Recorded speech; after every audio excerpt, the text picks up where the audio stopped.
السلام علیکم ورحمۃ اللہ وبرکاتہ۔ سورہ واقعہ، اور آج ہم انشاءاللہ اصحاب الشمال جو ہیں بائیں ہاتھ والے، ان کے حوالے سے کچھ آیات پڑھیں گے۔ سورہ واقعہ کی آیت نمبر 41 سے 56 تک تذکرہ ہوا ہے اصحاب الشمال کا۔ اس سے پہلے ہم نے اصحاب الیمین دیکھے اور سابقون دیکھے، ان کی جنتوں کا تذکرہ تھا۔ اب یہاں پہ جو اصحاب الشمال ہیں بائیں ہاتھ والے، ان کے ساتھ کیا معاملہ کیا جائے گا جہنم میں، ان کے ساتھ کس طرح کا برتاؤ کیا جائے گا، اس کی ڈیٹیل ہے۔ اعوذ باللہ من الشیطان الرجیم۔ وَأَصْحَابُ الشِّمَالِ مَا أَصْحَابُ الشِّمَالِ، وَأَصْحَابُ الشِّمَالِ، اور بائیں ہاتھ والے، مَا أَصْحَابُ الشِّمَالِ، کیا ہے بائیں ہاتھ والے۔ اب ان کے بارے میں کیا ہے، فی سموم و حمیم، کہاں ہوں گے یہ؟ سموم میں ہوں گے، حمیم میں ہوں گے۔ سموم کیا ہے؟ ہم کہتے ہیں نا باد سموم، جو لو چلتی ہے نا، گرم ہوا چلتی ہے، شدید گرم جو ہوتی ہے اسے باد سموم کہا جاتا ہے۔ اب اس میں باد سموم ہوتی کیسی ہے؟ اگر مزید اس کو باد سموم کو ایکسپلین کیا جائے، جس سے یہ لفظ ہے فی سموم، باد سموم ایسی لو جو سخت گرم ہو، نمبر 1۔ نمبر 2، جسم پر زہر کا اثر کرے، جسم سے ٹکرائے تو ہماری اسکن پہ زہر جیسا اثر ہو۔ اور تیسری کیا اس کی صفت ہوگی کہ مساموں سے جسم کے اندر گھس جائے، تو یہ باد سموم۔ فی سموم تو ایسی گرم ہوا میں ہوں گے، وحمیم، اور ایسے گرم پانی میں ہوں گے، وظل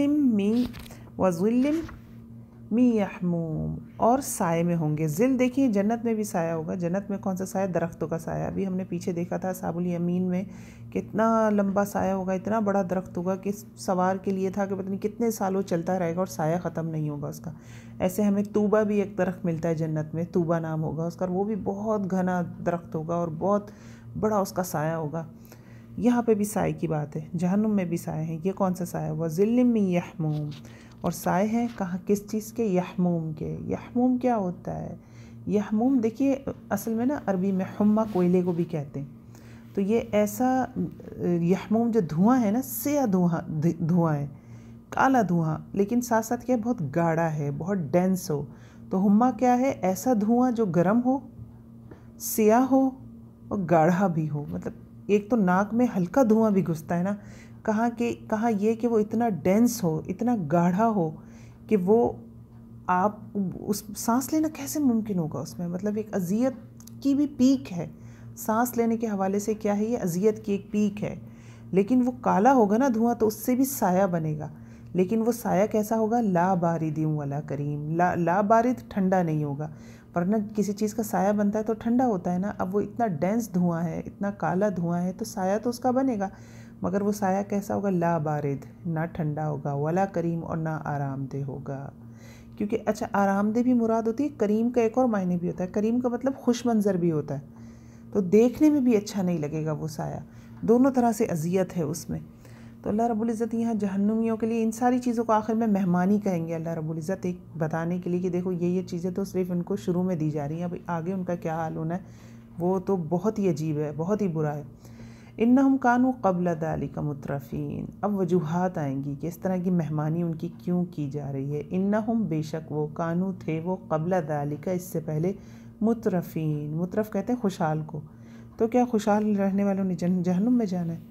نہیں، مراد یہ ہے کہ جب ہمیں نعمتیں ملتی ہیں نا اور ہم ان کا شکر ادا نہیں کرتے، نعمتیں ملنے کے بعد ان کا شکر ادا نہیں کرنا اصل میں کیا کرتا ہے؟ ناشکری۔ کیا چیز ہے ناشکری؟ جہنم کی طرف لے کے جاتی ہے۔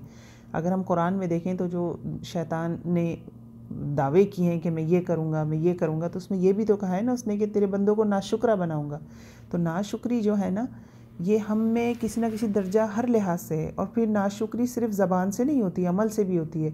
اللہ کی دی ہوئی نعمت کو اللہ کی عبادت میں، اطاعت میں لگانے کے بجائے اللہ کی نافرمانی کے کاموں میں لگانا، یہ بھی ناشکری ہے، یہ بھی ناشکری ہے۔ اور آگے کیا ہے اگلی آیت میں 46 میں، وَكَانُوا يُصِرُّونَ عَلَى الْحِنْثِ الْعَظِيمِ، یہ دوسری وجہ آ گئی۔ پہلی وجہ کیا تھی؟ ناشکری۔ دوسری وَكَانُوا يُصِرُّونَ، اور تھے وہ اصرار کرتے، عَلَى الْحِنْثِ الْعَظِيمِ، کس پہ؟ بڑے گناہ پہ۔ اب ہنس کیا ہے؟ ہنس کیا چیز ہے؟ ہنس ایسا گناہ ہوتا ہے جو قسم توڑوا دے، جو وعدے کو توڑوا دے آپ کے۔ اب ایسا کون سا وعدہ ہے، ایسا کون سا گناہ ہے جو ہم کرتے ہیں تو وعدہ توڑتے ہیں؟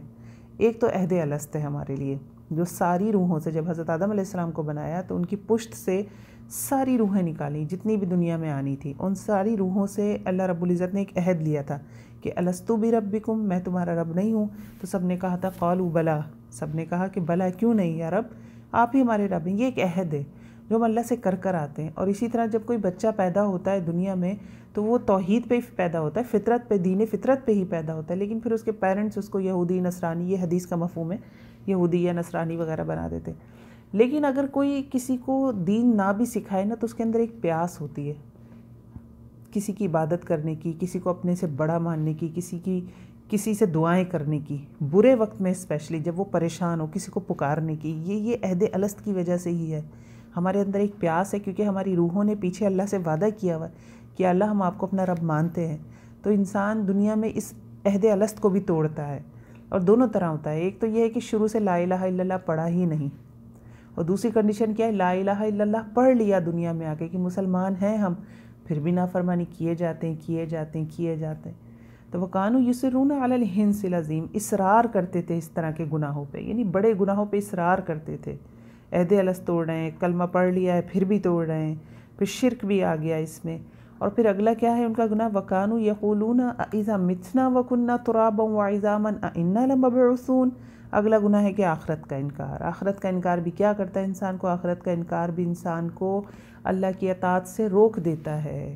جب انسان کو یہ پتہ ہوتا ہے نا کہ مجھے جواب دینا ہے، میں جو کر رہا ہوں اس کے بارے میں ڈیٹیل بتانی ہے کہ میں نے کیوں کیا، کیوں نہیں کیا، اور نہ صرف ڈیٹیلز بتانی ہے کسی کو بلکہ اس کا بھگتان بھی بھگتنا ہے، اس کے کانسیکوینسز بھی دیکھنے ہیں، تو پھر انسان بڑا محتاط ہو کے چلتا ہے۔ لیکن جب انسان یہ سوچ لیتا ہے نا کہ آگے کچھ نہیں ہونا، بس جو دنیا کی زندگی ہے یہی زندگی ہے، وی آر ویری ہیپی، اور بس اسی کو انجوائے کرو، اسی میں جیو، یہ بھی ایک بہت بڑا گناہ ہے۔ اللہ کی ذات کو تو ہم دیکھیں نہ کوئی ایسا بندے کے اختیار میں تو نہیں ہے، اگر ہم اللہ کی ذات کو کوئی تکلیف دینا یا خوشی دینا، نہیں، ہمارے اختیار میں کیا ہے، کچھ بھی نہیں ہے، یہ تو ہے ہی نہیں۔ ہم اصل میں جب اللہ کی نافرمانی کرتے ہیں تو بیسیکلی ہم اللہ کی مخلوق کو تکلیف دے رہے ہوتے ہیں۔ ہمارے سارے ہی گناہ ایسے ہوتے ہیں، اللہ کے لیے تو اللہ تو ان چیزوں سے ماورا ہے، سبحان الذی ہم کہتے ہیں نا، پاک ہے وہ ذات، وہ ان ساری چیزوں سے پاک ہے اللہ رب العزت۔ بیسیکلی جب ہم اللہ کی نافرمانی کرتے ہیں تو ان ساری نافرمانیوں کا وبال یہ ہوتا ہے کہ اللہ کی مخلوق کو ہم تکلیف دیتے ہیں، جاندار کو کہہ لیں یا بے جان کو کہہ لیں، انسانوں پہ کرپشن ہے، ظلم ہے، فساد ہے، یا ہم جانوروں کے حقوق نہیں دے رہے ہیں، یا زمین کو پلیوٹڈ کر رہے ہیں، گندا کر رہے ہیں۔ نافرمانیاں فساد لاتی ہیں، ٹھیک ہے نا۔ تو اب یہاں پہ کیا ہے، جب انسان کو آخرت کا خوف ہوتا ہے، اللہ کے سامنے کھڑے ہونے کا خوف ہوتا ہے، تو وہ ہر طرح کی نافرمانی سے بچتا ہے۔ تو یہ ایک اور وجہ بتائی گئی ہے کہ کس وجہ سے وہ یہ اس میں ہوں گے، سایوں میں ہوں گے، سخت کھولتے ہوئے پانی میں، سخت گرم سائے میں ہوں گے۔ پھر آگے مزید کیا ہے آیت نمبر 48 میں، اَوَ آبَاؤُنَا الْأَوَّلُونَ، نہ صرف اپنے بارے میں وہی آخرت کا انکار چل رہا ہے کہ جب ہم مٹی ہو جائیں گے، ہڈیاں ہو جائیں گے، تو کیا ہم دوبارہ اٹھا دیے جائیں گے، ہم دوبارہ کھڑے کر دیے جائیں گے، اور ہم کیا ہمارے باپ دادا بھی دوبارہ اٹھا دیے جائیں گے۔ اب اللہ رب العزت فرماتے ہیں کہ محمد صلی اللہ علیہ وسلم سے کہ انہیں کہہ دو، قُلْ إِنَّ الْأَوَّلِينَ وَالْآخِرِينَ، اول آخر سب، لَمَجْمُعُونَ، ضرور جمع کر دیے جائیں گے، لام زبر لا لگا ہوا تاکید کے لیے کہ ضرور جمع کیے جائیں گے، إِلَى مِيقَاتِ يَوْمٍ مَعْلُومٍ، إِلَى مِيقَات ایک وقت تک، یوم دن کے معلوم ہے جو، یعنی قیامت کا دن مقرر ہے، اس دن سب جمع کر دیے جائیں گے اول آخر۔ اور پھر کیا کہا جائے گا، ثم پھر، انکم بے شک تم، ایھا الضالون اے گمراہو، اے بھٹکے ہوئے، المکذبون اے جھٹلانے والو، قیامت جھٹلا رہے ہیں نا، کہہ رہے ہیں کہ ہم تو نہیں دوبارہ زندہ ہوں گے، ہم تو نہیں پیدا ہوں گے، اور جو ہمارے سامنے یا ہمارے باپ دادا ہیں جن کی قبریں بالکل ریزہ ہوئی ہوئی ہیں، یہ کیسے زندہ ہو جائیں گے؟ تو اللہ رب العزت فرما رہے ہیں پھر بے شک تم بھی جو کہ تم جھٹلا رہے ہو، اور تم کیا کرو گے، نہ صرف تم پیدا ہو دوبارہ میں تمہیں بنا دوں گا، لآکلون من شجر من زقوم، بلکہ تم کیا کر رہے ہوگے، لآکلون البتہ کھانے والے ہوگے، من شجر ایک درخت ہے، من زقوم کا ہے، یہ جو ہے جہنمیوں کا کھانا ہے، زقوم درخت، مطلب اتنی بھوک ہوگی کہ وہ سخت کڑوا درخت ہوگا، زقوم نہایت بد ذائقہ ہوگا، اور وہ کھائیں گے، اور وہ ایسا، اس درخت کی صفت یہ ہے کہ جب اس کو کھائیں گے تو شدید پیاس لگے گی، وہ پیاس کیسی ہوگی کہ اس میں پھر کھولتا ہوا پانی پئیں گے، اور وہ کھولتا ہوا پانی ان کو بالکل جلا دے گا اندر سے، فمالیون منہل بطون، فمالیون پھر بھرنے والے ہو، منہل بطون اس سے پیٹوں کو، یعنی کھائیں گے بھی ایسے جیسے بس کھائے جائیں کھائے جائیں کھائے جائیں۔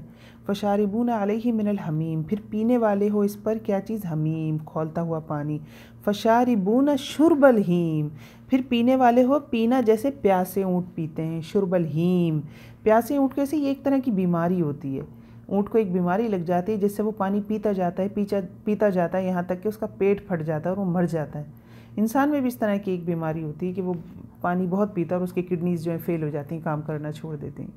لیکن وہ زقوم کا درخت ایسا ہوگا جب وہ کھائیں گے تو پیاس کی شدت اتنی ہوگی کہ بس کہیں گے کہ پانی مل جائے، اور پانی تو کھولتا ہوا ہی میسر ہوگا۔ ہمیں قرآن سے پتہ چلتا ہے نا کہ کھولتا ہوا پانی انہیں پینے کو بھی دیا جائے گا، استغفر اللہ، ان کے سروں پہ بھی ڈالا جائے گا۔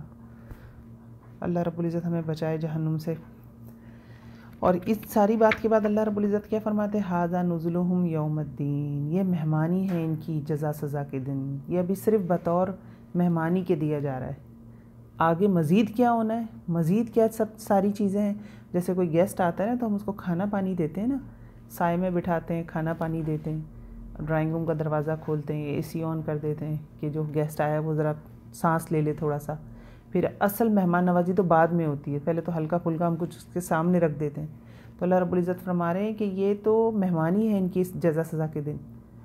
اور ابھی ہم آگے مزید آیات دیکھیں گے جن میں اس کو مزید ڈیٹیل میں ڈسکس کیا جائے گا۔ تو یہ اصحاب الشمال بائیں ہاتھ والوں کی حوالے سے کچھ بات کی گئی ہیں ان آیات میں، اور جہنم کے حوالے سے یہی ہے کہ اعمال، بے شک عمل ہی ہے اصل کرائٹیریا جنت یا جہنم کی طرف بڑھنے کا یا اس کو پا لینے کا، جہنم سے بچنے کا، جنت پا لینے کا۔ لیکن جو دعائیں ہیں نا وہ بھی بڑا کام کرتی ہیں۔ دعائیں جب انسان کرتا ہے، ارادے کرتا ہے، مضبوط نیت ہے، مضبوط ارادہ ہے، ساتھ دعائیں ہیں، اللہ پہ توکل ہے اور کوشش ہے، کوشش لازم ہے، تو راستے بنتے ہیں، اللہ آسانیاں فرماتے ہیں۔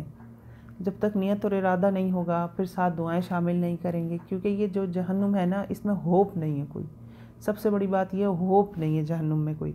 ہم دنیا میں کوئی مصیبت آتی ہے، تکلیف آتی ہے تو ہمیں ایک ہوپ ہوتی ہے، کیا ہوپ ہوتی ہے کہ 5 دن، 10 دن، ہفتہ، مہینہ، 2 مہینہ، ہر شخص اپنی بیماری کے حساب سے اندازے لگا لیتا ہے نا، کتنے دن، بس اس کے بعد تو انشاءاللہ ختم ہو جانا ہے سارا کچھ۔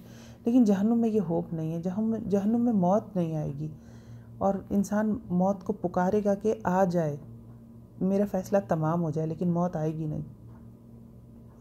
تو دعائیں ضرور کریں، اور اللہ رب العزت سے ہم نہ صرف دعائیں کریں بلکہ ساتھ ساتھ جو اپنی انرجیز ہیں نا، اپنی توانائیاں ہیں، ان کو فوکس کریں اس طرف کہ نہیں، ہمارے یہ ٹارگٹس ہیں، ان کو ہم نے اچیو کرنا ہے، جنت ہمارے ٹارگٹ میں ہے، اسے ہم نے حاصل کرنا ہے، جہنم سے بچنے کی کوشش کرنی ہے۔ تو اللہم انی اسألک الجنۃ الفردوس واستجیر بک من النار۔ اللہ رب العزت ہمارے لیے آسانی کرے۔ السلام علیکم ورحمۃ اللہ وبرکاتہ۔